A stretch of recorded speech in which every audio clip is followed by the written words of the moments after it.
Right now, at 6, tens of thousands of traffic tickets as officials say new speed cameras on some of Portland's most dangerous streets appear to be working. We want people to follow the law. Plus, how a local and critical team that works with domestic violence survivors just had its funding cut. There's no way that we're stopping this program. Then, SPF for power lines? By applying this coating, it does function as a sunscreen. How this extra layer of protection could help prevent wildfires. And later, countdown to kickoff as we head inside Seattle's FIFA Stadium before the world shows up. We'll make sure that every blade of grass is standing back up again, ready for the next gate. But first to our top story at 6, and a big jump in traffic tickets after the city of Portland installed cameras along some of its most dangerous routes. Thanks for joining us. I'm David Molko. And I'm Christine Pitawanich. John Adams is live in Southeast Portland this evening near one of those new cameras. And John, we're talking thousands of citations here. Christine and David, that's exactly right. We know since November, speed cameras like the one right behind me, newly installed here at Southeast 34th and Powell, have led to tens of thousands of traffic citations across the city. But PBOT says traffic deaths are decreasing. According to the Portland Bureau of Transportation, these devices on intersections around the city are making roads safer for drivers and pedestrians. Speed is one of the top leading contributors to fatal and serious injury crashes. Spokesperson Dylan Rivera says speed is a contributing factor in at least 41% of fatal crashes in the city, 71% of which happen in Portland's high crash network. 30 of these speed limit cameras are now spread across those streets, in many cases adding to red light cameras. It's a double improvement in terms of safety at these intersections that are known for a high crash rate over the years. With more of these cameras coming online, Portland saw the fewest deadly crashes in 7 years in 2025. 39 people died compared to a record high of 69 in 2023.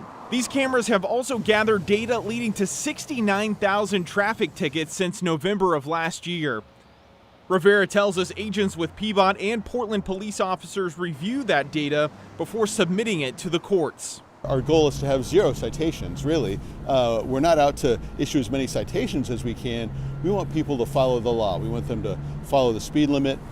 The first speed camera was installed in Portland in 2016. According to PBOT, that location has seen an 88% decrease in drivers exceeding the speed limit by over 10 miles per hour.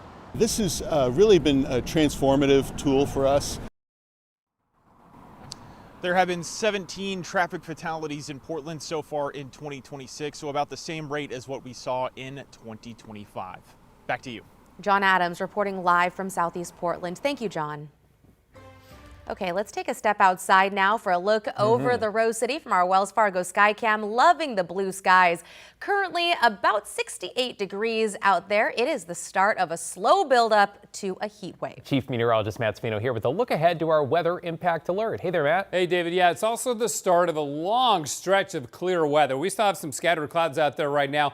They will dissipate tonight. We have a weather impact alert up for Sunday and Monday. Those will be the hottest days of this stretch, but not the only very warm days, because either side of those 2 days, we're also going to have very warm weather. But those 2 days, 95 to 100 degrees, that's a major heat risk. So anybody that is sensitive to super hot weather for whatever reason, these are days you want to pay attention to because it is going to get really, really hot. Think about now, start planning now on how you might be able to limit your exposure to the hottest part of the day. Late afternoon, early evening, whether that's staying inside or staying out in the shade or just being restful and not being super active. Think about how you can manage that and make sure you hydrate because that helps a lot. Also, your pets and your plants will need extra water too. It's a gorgeous sky right now, 68 degrees out at the Explorer Tualatin Valley Skycam at the Reserve Golf Course. We topped out at 68 in Portland today. That's below average by a full-on 5 degrees, okay? But we're not going to be below average for too much longer. In fact, the extreme heat watch begins on Sunday afternoon and extends into Tuesday now, and the area has extended to south of Salem and then down the Columbia River to the west of Longview, as these areas will see hot weather. And that area may actually increase too as we get closer to the weekend. So around 90 degrees Saturday, it's not too bad, but upper 90s Sunday and Monday, that's going to be hot. That's going to be something you want to try to manage, think about managing. Also very warm nights, lows only dropping into the 60s. We'll have low humidity, that's good, but the east winds, that low humidity and the heat means a big fire danger. More on the heat and a little bit of historical perspective coming up in a bit, guys. Yeah, start planning now. Yes. Got it. Thank you, Matt. In your headlines this evening, the Longview School's superintendent has pleaded not guilty to charges related to a sexual assault investigation at Mark Morris High. Karen Cloninger is accused of tampering with a witness, failing to report, and obstructing a law enforcement officer after students on the basketball team reportedly were sexually abused by their older teammates. 2 students were arrested in February after a series of assaults, authorities say, over a number of months. According to court documents, Cloninger allegedly told staff they were not obligated to report the incidents and tried to downplay it. Cloninger is now on unpaid leave. And we've learned the identity of a man killed Tuesday night in the parking lot of a Wood Village Fred Meyer. The sheriff's office says Cameron Queering was shot and killed just after 7:30 last night. Investigators say Queering and the suspect, 19-year-old Kenneth Nevels, knew each other, but it's unclear right now what led up to the shooting. Nevels appeared in court this afternoon. A judge ruled that he would not be released on bail. He's scheduled to be back in court for a plea hearing next week. In the Seattle area, an immigration attorney accused of misconduct appears to have closed her law offices. A sign on the Tukwila office of Alexandra Lozano reads that it is permanently shut down. Lozano accused of forging signatures on applications for legal status and allegedly including false claims that clients were trying to escape violent situations. Now, other Washington immigration attorneys are stepping in to help many of her former clients. I did have clients who had no idea they were asked to sign a blank piece of paper, and they did not read English sufficiently to understand what was in the application. They never saw their final declarations. So that is definitely very unethical. Lozano resigned from the Washington State Bar last month. It is also now under investigation by the federal government. She has not been criminally charged.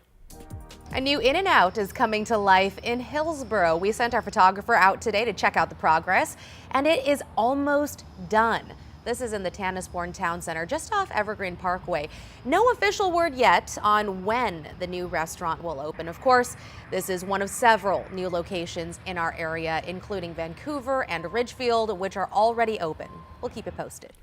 And 'tis the season for road construction, with Clark County officials reminding drivers to slow down and pay attention. The county ranks 4th in the state for work zone collisions, with about 80 incidents recorded every year. The top cause: distracted driving, speeding, and driver frustration. Most of us in this industry have experienced close calls. We've seen distracted drivers speeding through work zones or people ignoring traffic control completely. And those moments can be scary, because behind every hard hat and safety vest is a real person just trying to get home to their family. A good reminder, right? June through August are Washington's deadliest months for traffic fatalities. Developing this evening, a key resource for domestic violence survivors in Clark County is now trying to figure out what's next after it lost tens of thousands in state funding. Let's bring in Jake Holter live in Vancouver. And Jake, this sounds like a big setback. Yeah, David and Christine, the YWCA now needs to make up a $90,000 gap after they were informed that this funding would not be renewed. The team provides safety checks and help with things like court orders or finding shelter or housing for those deemed at high risk of bodily harm or domestic violence homicide. It's actively working with 88 survivors right now. This is a collaboration with law enforcement. So on domestic violence calls, officers now ask survivors 11 questions to help identify if they fall into that high-risk category, and then they're connected with resources. People can also come into the YWCA if they feel they might be at risk. Beth Landry is the Vice President of Domestic Violence Services at the YWCA of Clark County. She says in the 2 years prior to the team's launch, there were 13 domestic violence homicides in Clark County. Since launching, there's been 4. So when she was informed this past March that funding would not be renewed from the state, she was very frustrated. We are not giving up on our domestic violence high-risk team. No, we don't have funding secured for July 1st. Yes, that's in about 3 weeks. And there's no way that we're stopping this program. 88 lives, there's no way. We are not stopping this program. It is going to be difficult. We don't have all the answers right now on what funding looks like. And Landry says they are pursuing every possible public and private funding arm, including what she says is a potential federal funding channel that has appeared to them in this past week. David and Christine? Yeah, a very tough situation. Jake Holter reporting live in Vancouver. Thank you, Jake. And a reminder that help is always available. It is available 24/7. The National Domestic Violence Hotline number is right there on your screen. That is 1-800-799-7233.